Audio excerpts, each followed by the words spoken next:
વિશ્વ ગૌરક્ષા સેના દ્વારા ગૌ માતાને રાષ્ટ્રીય માતાનો દરજ્જો અપાવવા રાષ્ટ્રવ્યાપી ઝુંબેશનો પ્રારંભ કરવામાં આવી રહ્યો છે, જેમાં સમગ્ર દેશભરમાં સહી ઝુંબેશ હાથ ધરવામાં આવી છે અને ગૌ પ્રેમીઓની સહીઓવાળું આવેદનપત્ર દેશના વડાપ્રધાન નરેન્દ્ર મોદીને સુપ્રત કરી ગૌ માતાને રાષ્ટ્રીય માતા જાહેર કરવાની માંગ કરવામાં આવનાર છે। સિનિયર સિટીઝનો માટે વ્યવસ્થા અલગ કરે કે પોતે જે 7-9 લોકો ટ્રસ્ટી છે, બધું પ્રોજેક્ટ છે એ હવે રમેશભાઈ અમને સમક્ષ રજૂ કરશે અને પછી અમારી રીતે જાહેરાત કરે છે પણ રમેશભાઈ બોલો, વાંધો નહીં, બોલો। એટલે પહેલા તમારે પ્રશ્ન પૂછવાનો હતો અને પહેલા થોડુંક એ કરો। બચપણથી ગામડામાં જન્મ છું, ગામડામાં મોટો થયો, મારી પાસે મેં પોતે ગાયો રાખી હતી। એક ગાય પાલકા એના માટે અખિલ વિશ્વ ગૌ સુરક્ષા સેનાની સ્થાપના કરી।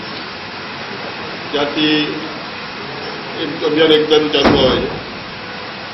રાત્રે પહેલા જાગીને રોડ ઉપર અભિયાન ચલાવીએ। એમાં નાના ગામથી માંડી મોટા શહેરો સુધી દરેક રાજ્ય